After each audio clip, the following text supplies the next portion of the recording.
թե մարմիններին եք ուղղելու հարցերը։ Չէ, պարոն Հովհաննիսյան, այդուհանդերձ մեկ հարցը կարելի է,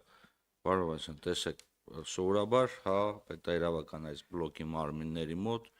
բյուջեի կատարումը տատանվում էր, ասենց ասեմ, էլի, տարբեր տարիների մեջ 95-ից 98%-ի շրջանակներում։ Բոլորը քիչ թե շատ, որովհետև բյուջեի ճնշող մեծամասնությունը դա վարձատրությունն էր, էլի։ Հիմա տեսեք, նայում եմ վարչապետի աշխատակազմ 93%, նախագահի աշխատակազմ 90%, քննչական կոմիտե 88 եւ 8%, կենտրոնական դրական հանձնաժողով ընդհանրապես 53%։ Նման բան մենք նախկինում չենք տեսել եւ շատ կուզենայինք, որ դուք կարողանայիք մեզ ինչ-որ մեկնաբանություն տայիք, թե ինչու է նման իրավիճակ ձևավորվել, որովհետեւ ըստ էության ստացվում է, որ այսքան գումար հատկացված ա եղել այդ պետական մարմիններին, վերջինս չեն օգտագործել, կամ կարիքը չի եղել, կամ ինչ-որ բան է տեղի ունեցել, որ չենք օգտագործել։ Հակառակ դեպքում մեզ համար շարունակում է բաց մնալ այս հարցը, ինչպես է կարող, ինչպես կենտրոնական դրական հանձնաժողովը կարող գոյատևի ըստ էության բյուջեի իր համար նախատեսված 53%-ի չափով, հետեւաբար կամ ինչ-որ բան այն չի, կամ ինչ-որ բան պետքա կրճատվի, խնդրեի ձեր մեկնաբանությունները այս հարցի վերաբերյալ։ Երևի դժվար է մեկ միասնական այսպես դիագնոզ տալ այս հարցին, երևի ամեն նախարարության կամ գերատեսչության մասով պետք է առանձին նայենք, բայց ընդհանուր մոտեցումը եղել է նա, որ քանի որ անցած տարի հարկային եկամուտների որոշակի թերհավաքագրման խնդիր ունեինք, մեր ընդհանուր խնդրանքը բոլոր մարմիններին եղել է, որ հնարավորության դեպքում հետաձգեն այն ծախսերը, որոնք ծայրահեղ անհրաժեշտ չի, եւ մեր գործընկերները այս որոշակի ծախսային առումով զսպվածություն են ցուցաբերել, ինչի համար շատ շնորհակալ ենք, որովհետեւ դրա հետևանքով նաեւ կարողացանք հատկապես ընթացիկ ծախսերի մասով ունենալ խնայողություններ, որոնք թույլ տվեցին մեզ դրական սալդոյով նաեւ ամփոփել 2024 թվականի պետական բյուջեն։ Մի ընդհանուր բան էլ կա, որը երևի չի վերաբերվում այս մարմիններին, բայց մենք ունենք նաեւ մի որոշում, որը առաջի անգամ իրագործեցինք անցած տարի, դա կապիտալ ծախսերի անցումն է 1 տարուց դեպի մյուս տարի։ Այսինքն առաջ, երբ որ տարին վերջանում էր, կապիտալ ծախսերը, որոնք չէին իրականացվել, զրոյանում էին եւ հաջորդ տարի բյուջեով եթե պլանավորված չէր լինում, խնդիրներ էր առաջանում։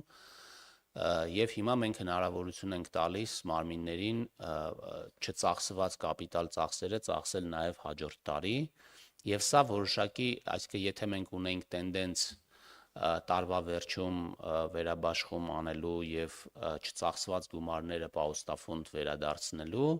ապա 24 թվականին այդպիսի տենդենց ավելի քիչ նկատվեց կամ չնկատվեց եւ դրա պատճառով կապիտալ ծախսերի կատարողականը որոշակիորեն նվազել, բայց բացարձակ առումով եթե նայենք, մենք կտեսնենք, որ կապիտալ ծախսերը իրականացվել են ավելի լայն թափով, նոմինալ առումով 23 թվականից ավել են եղել, եթե չեմ սխալվում, 60 միլիարդից ավել դրամով։ Ես այդուհանդերձ արձագանք եմ էլի, պարոն Հովհաննիսյան, փաստորեն սա էլ է առանձին հարց, այսինքն որոշ մարմիններ լսել են ձեր հորդորը, որոշ մարմիններ չեն լսել, հակառակն են գործել, որտեղ մենք օրինակ ունենք 99 եւ 5% կատարողական։ Ես իհարկե այս հարցը կուղեմ յուրաքանչյուր մարմնի ներկայացուցիչին, որովհետեւ մենք հասկանանք ինչ է տեղի ունենում, եւ կհասկանան որտեղից են կրճատել, եւ եթե կրճատել են, ապա նախկին տարիներում ինչի չէին կրճատում այդ ծախսերը, եթե կապիտալ ծախսերն ա վերաբերում հասկանալի է, այստեղ կարող է էական նվազում տեղի ունենա։ Բայց երկրորդ հարցը, բավական մեծ տոկոս է կազմում ըստ էության այս բլոկում, հա, որը նաեւ կոռուպցիայի դեմ պայքարելու բլոկն է, մեկ անձից գնումները։ Ես կխնդրեի, որպեսզի դուք որոշակի առումով մեզ ներկայացնեք վերլուծություն եղել է, ինչու է այսպիսի պատկեր, Եվ ինչու, երբ որ մենք խոսում ենք, չգիտեմ, էլի հատկապես տեսեք, ստեղ մենք ունենք կոռուպցիայի կանխարգելման հանձնաժողով, հակակոռուպցիոն կոմիտե, դատախազություն, քննչական մարմիններ, բարձրագույն դատական խորհուրդ, բոլոր մարմինները, որոնք իրենց բնույթով կոչված են պայքարել կոռուպցիայի դեմ։ Կներեք, մեկ անձից գնումը շատ դեպքերում լինում է անհրաժեշտ, շատ դեպքերում հայկական ցավոք սրտի բացասական փորձը հաշվի առնելով այդ գնումները կոռուպցիոն ռիսկեր են պարունակում։ Ինչու է մեր մոտ այսպիսի վիճակ եւ արդյոք վերլուծություն կատարել եք ձեզ մոտ, թե ոչ։ Շնորհակալություն։ Շնորհակալություն։ Իրականում նպատակը այս թվերը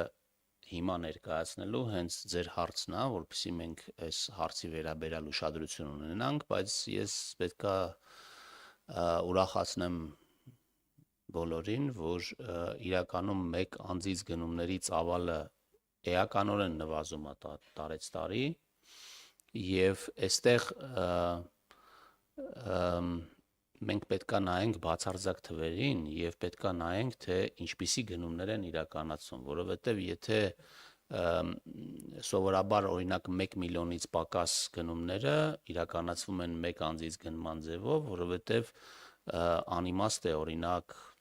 չգիտեմ, ասենք ջուր առնելու համար կամ կենցաղային որոշակի պարագաներ առնելու համար կազմակերպել մրցույթներ մի քանի 1000 դրամի համար այս բարդ process-ների մեջով գնալ եւ այս առումով կարեւոր է հասկանալ թե որ գնումներն են իրականացվում մրցակցային եղանակով եւ մեր վերլուծությունները ցույց են տալիս որ Հայաստանը իր մրցակցային գնումների մասով մոտենում է աշխարհի ամենալավագույն ցուցանիշներին եւ այստեղ մենք բարելավում ունենք թե մրցակցային ձևով իրականացված գնումներին այդ թվում այդ գնումների մրցույթներին մասնակցող միջին մասնակիցների քանակի առումով բարելավումներ ունենք եւ մենք հույս ունենք նաեւ որ տարեց տարի մենք բարելավելու ենք այս տոկոսը մեր նպատակն է հասնել 5% մեկ անձից գնումների մակարդակին, որը հիմա 7-ի կողմերն է։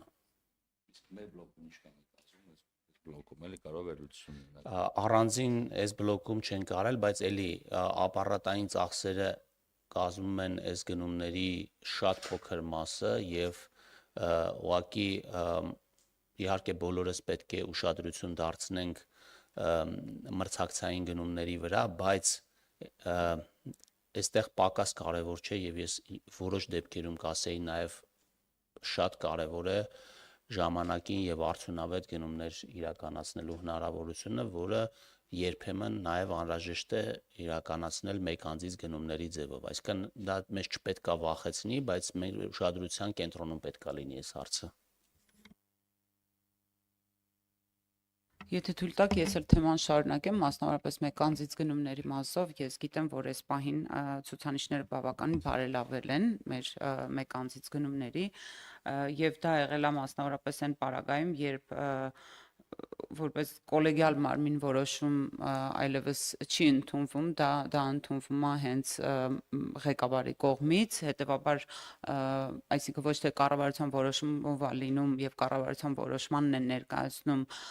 մարմինները, այլ իրենք ղեկավարները իրենք են